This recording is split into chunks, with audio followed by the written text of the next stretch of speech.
we've got Damian Priest and Finn Balor.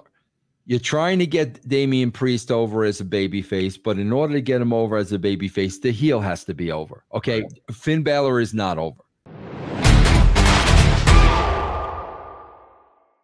All right, let's talk about Tiffany Stratton. Tiffany Stratton. So Vince Russo, what do you think, man? Tiffany Stratton won the Women's Money in the Bank briefcase. Now she's like besties with Nia Jax, who's currently the Women's World Champion. How do you think Tiffany Stratton will cash in her case? Well, I mean, bro, again, you know, you and I have had this conversation. I swear, I got into it with Disco yesterday for a good hour. Because everybody, bro, has just accepted the way things are, and I'm the one who doesn't know what I'm talking about, okay? Bro, it's the same thing. Nia Jax, now, listen, you and I have said, you know, we've got Damian Priest and Finn Balor. You're trying to get Damian Priest over as a babyface, but in order to get him over as a babyface, the heel has to be over, okay? Right. Finn Balor is not over. Right. Nia Jax, I think, is a legit heel. So she is a legit heel. She is bigger and beefier than Tiffany Stratton. So if you want to make that mean something, you are just going to have to put some sympathy on Tiffany Stratton. If they can do that through story and turn her baby face, I think it will be good, bro. But again, from a writing point of view, they've not done that very well, bro, where they're trying to build a baby face. But the problem is your heel is, you know, Solo Sequoia. Like, come on, bro. Like, you look at him in Roman Reigns, there's not a question of who's going to go over. So you'd have to really, you would need a strong story to get some sympathy on her. I agree 100%.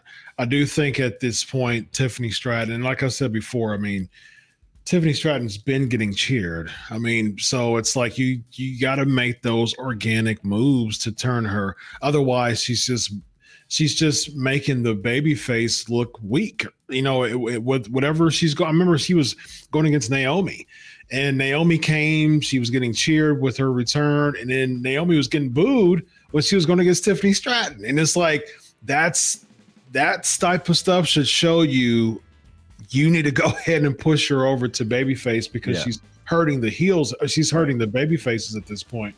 And so how would you book her to make that turn over to babyface and cash it in on Nia Jax? When do you think she should do it too?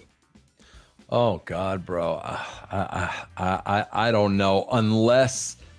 Unless you did the old she saved Nia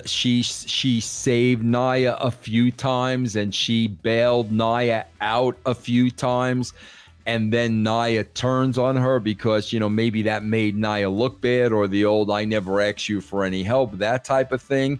So if she saved Nia's backside a couple of times and then the heel turns on the baby face, I think that gets people behind her. Yeah, I agree.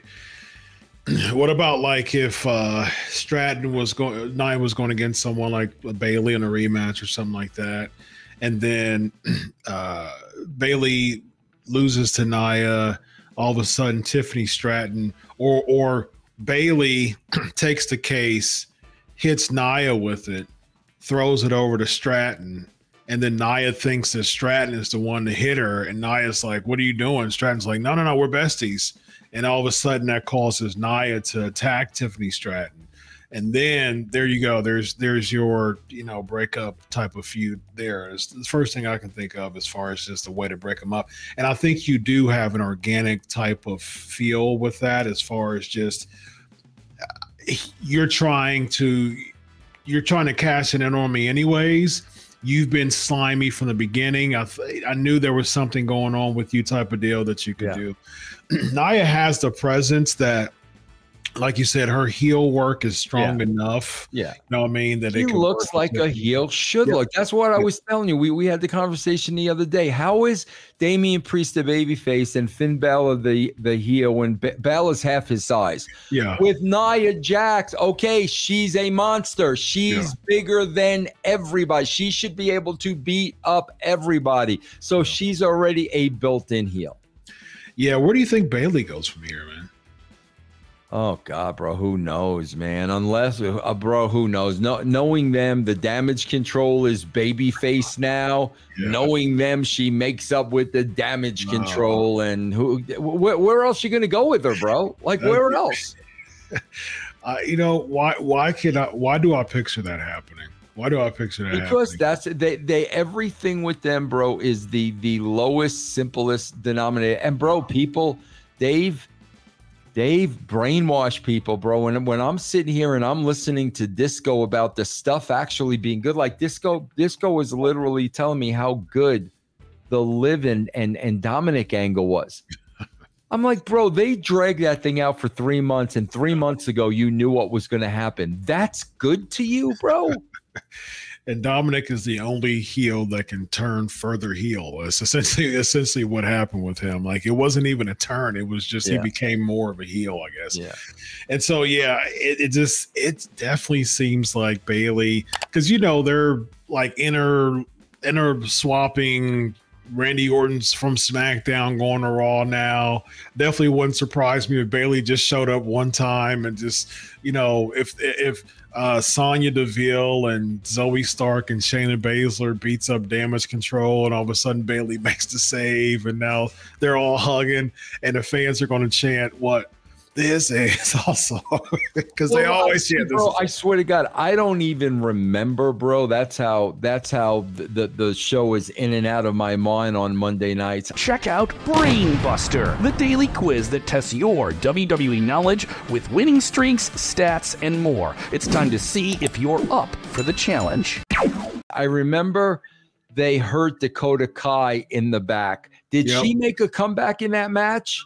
No, it was just. Well, there you go. There's the opening right there. Thing, yeah. So now you got the three of them, and they don't have Dakota Kai, and boom, there you go.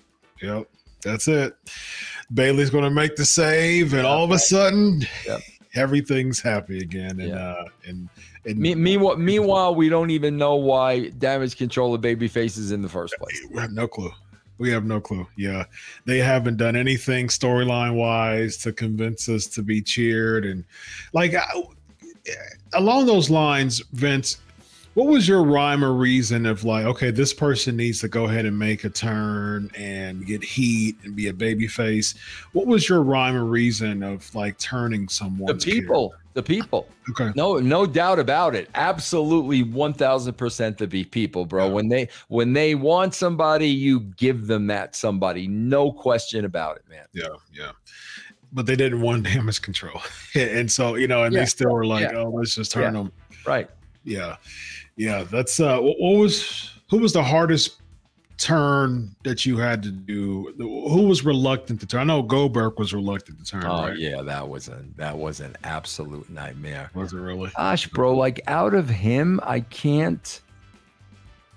You know, Brett was a lot of fun, bro, because that was organic. Mm-hmm. You know what I'm saying? Yeah. When he went to Canada, they cheered him. When he came back here, that was like 100% organic and real. And that's what made it so good. That was one of the things I really, really enjoyed, because we didn't force anything. But bro, I just got to tell you, that was my style, man. Just listen to the people. They're gonna tell you what they want. Man, I remember I was in high school when that happened. I hated Canada because of that. Like, I had no beef with Canada at all. But as soon as that Brett thing happened, Canada would cheer him, and then you guys would boo him. It just made fans hate Canada just for no reason, and that's how you get heat, man. It's like if you got so much heat that fans are hating an entire continent because of you. You know what I mean? That's awesome. That's heat, man. That's heat. This guy right here is Vince Russo. This is Dr. Chris. This is Riding with Russo. Have a good night, buddy. So long.